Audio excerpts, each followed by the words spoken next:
ஆண்டவருடைய பிள்ளைகளாகிய உங்கள் ஒவ்வொருவருக்கும் எங்கும் நிறைந்தவர்களுக்கும் சார்பாக வாழ்த்துக்களை தெரிவித்துக் கொள்கிறேன். இந்த காலை பொழுதிலே கூட தேவனுடைய வசனத்தை நாம் தியானமாய் நினைக்கலாம். இன்றைக்கு செய்தியுடைய தலைப்பு என்னவென்று சொன்னால், துதிக்கிறவர்களுக்கு ஏற்படும் நன்மைகள் என்ன என்கிற தலைப்பிலே நாம் தியானிக்கலாம். ஆதாரமாக எடுத்துக்கொண்ட வசனம் ஓசியா எழுதின புஸ்தகம் 11ஆம் அதிகாரம் 12ஆம் வசனத்தை நாம் தியானிக்கலாம்.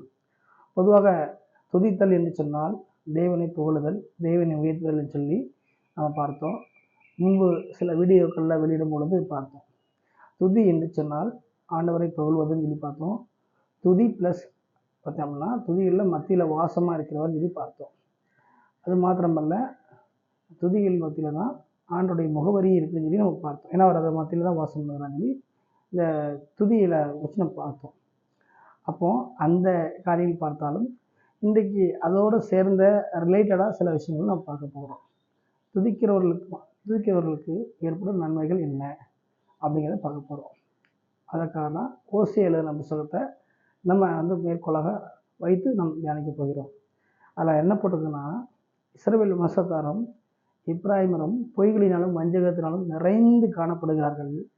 ஆனால் யூதாவோவெனில் தேவனோடு அரசாண்டு பரிசுத்தவான்களுடைய உண்மையாக இருக்கிறான்னு சொல்லி இந்த வசனத்தில் போட்டிருக்கு. யூதா என்றால் துதிக்கிற ஜனம்னு அர்த்தம். இந்த யூதா என்கிறால் துதிக்கிற ஜனம்னு அர்த்தம். இந்த யூதாவோட ஆரம்பம் எங்கே வருதுன்னா, ஆதியாகமம் 29 அதிகாரத்தில் கடைசி பகுதியில் பார்க்கலாம்.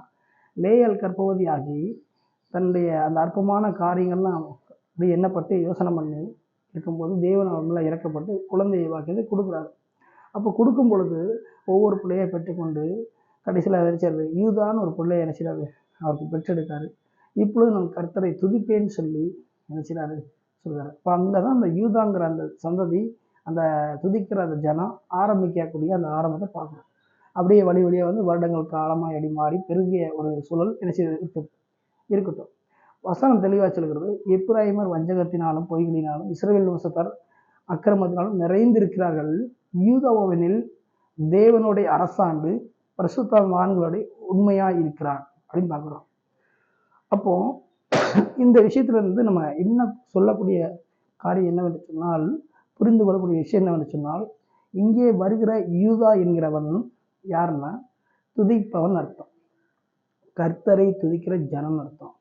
அப்போ இந்த உலகத்தில் எத்தனையோ ஜனங்கள் தேவனை அறிந்தும் அறியாமலும் தேவன் இல்லாத வாழ்க்கையில் வாழ்ந்தாலும் அக்கிரமத்தினாலும் ஏமாற்றுக்களினாலும் பெரிய பெரிய உலக ரீதியாக மின்களாய் காணப்பட்டாலும் கூட துதிக்கிற ஒரு கூட்டம் வேறுபட்டு தான் இருக்குங்கிறத நம்ம தெரிஞ்சுக்கணும். நிறைய பேர் அழைத்து போகலாம், நிறைய தேவனை தேடலாம், இல்லைங்கள. ஆனால் பலவிதமான உலகத்தின் காரியத்தில் ஈடுபட்டு கலக்கப்புறமாக இருந்தாலும் ஒரு கூட்டத்தை தேவன் துதிக்கிற கூட்டத்தை, யூதாங்கிற கூட்டத்தை வேறுபடுத்தி வச்சிருக்கிறாங்கிறத புரிஞ்சுக்கணும். யூதாவோவெனில் தேவனோடு அரசாண்டு. அப்போ துதிக்கிற ஒரு கூட்டம், தேவனை சார்ந்திருக்கிற கூட்டம், இந்த பூமியில் ஒரு கூட்டம் ஆண்டவன் அங்கே வச்சுக்கார். அது நமக்கு தெரியாது. இறுதி நாட்களில் நிறைய பேர் என்ன செய்வாங்க, வஞ்சிக்கப்படுவாங்க, ஏமாற்றப்படுவாங்க, நிறைய பேர் பின்வாங்கி போவாங்க. இன்றைக்கி தேவனை விட்டு வேண்டான்னு விலகி போகக்கூடிய சூழல் வரும், உபத்திரவங்கள் ஏற்படும், எல்லாம் வரும். அப்படி ஏற்படும் பொழுது நிறைய ஜனங்கள் ஆண்டவரை அறிஞ்சவங்களும் அறியாதவங்களும் ஏனதனும் வாழ்கிறவங்களும் உலகத்தோட உலகமாக கலந்து உலக ரீதியில் போயிடுவாங்க. அப்படி போகக்கூடிய அந்த சமயத்தில் இந்த துதிக்கிற ஜனம், இந்த யூதாங்கிற ஜனம் தனித்து வேறுபட்டு நிற்கும். அப்போ அப்படி துதிக்கிற ஜனத்துக்கு என்ன நன்மை ஏற்படும்னா, அதை 2 விஷயம் பார்க்கணும். அவன் தேவனோடு அரசாளுவான் அப்படின்னு அர்த்தம். அவன் ஆளுகை செய்யக்கூடியவனாய் கர்த்தர் வைப்பார்.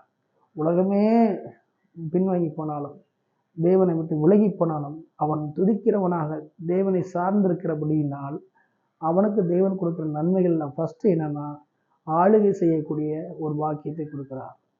இன்றைக்கு நாம் அந்த ஆளுகை செய்யக்கூடிய பட்டியலில் பங்கு பெறக்கூடியவங்க மனுஷனும் நம்ம இருக்கணும்.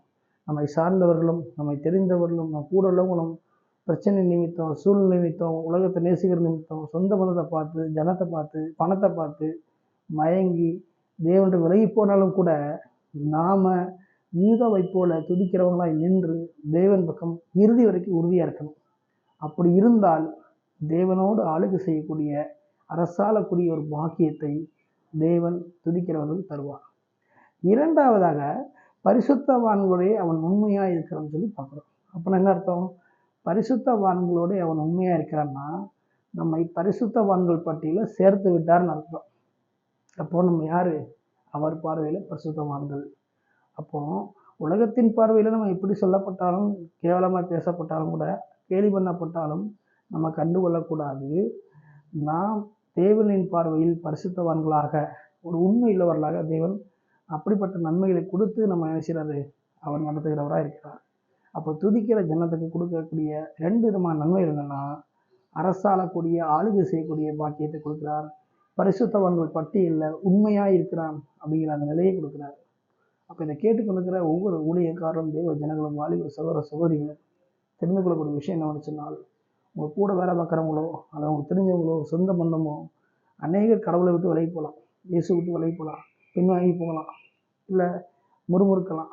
எப்படி இருந்தாலும் நீங்கள் எப்படி இருக்கிறீர்கள் அதுதான் பார்க்கணும்.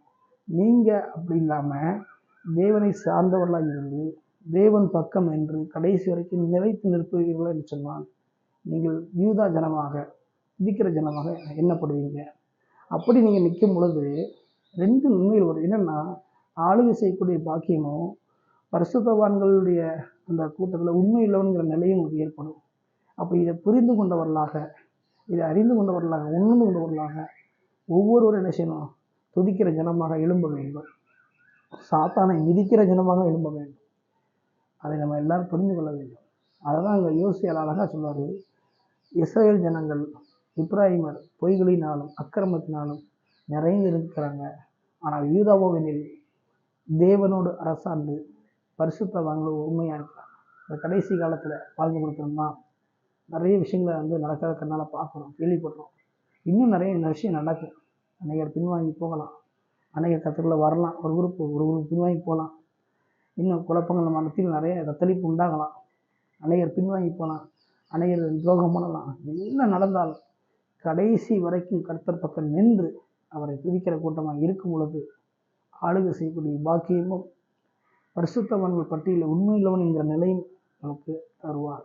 அப்படிப்பட்ட நன்மைகளை பெற்றுக்கொண்டு என்ன செய்யணும்? நாம் தேவனுக்காக எழும்ப வேண்டும். ஆகவே இதை கேட்டுக்கொண்ட ஒவ்வொரு ஊழியக்காரர்களும், வாலிப சகோதர சகோதரர்களும், தேவ ஜனங்களும் இந்த கடைசி காலத்தில் கர்த்தர் பக்கம் நிற்கிறவர்களாக, எந்த நேரமும் கர்த்தரை உயர்த்தி துதிக்கிறவர்களாக, புகழ்கிறவர்களாக, யூதாவாக நாம் செயல்பட வேண்டும். அப்படி செயல்படும் பொழுது கர்த்தர் நம்மை ஆளுகை செய்வராகவும் பரிசுத்தவான்கள் பட்டியலில் இடம்பெற வைக்கிறவரும் இருப்பார் என்பதை புரிந்து கொள்ள வேண்டும். ஆகவே இந்த செய்தியை எல்லாம் புரிந்து கொண்டு இந்த காரியங்களுக்கு உங்கள் வாழ்க்கையை ஒப்பு கொடுத்து ஒரு புதிய வைரக்கத்தோடு ஒவ்வொருவரும் தேவனுக்குள் செயல்பட வேண்டும் என்று சொல்லி உங்கள் அனைவரையும் எங்கும் நிலையுடைய வாழ்த்துகிறது. ஆமென்.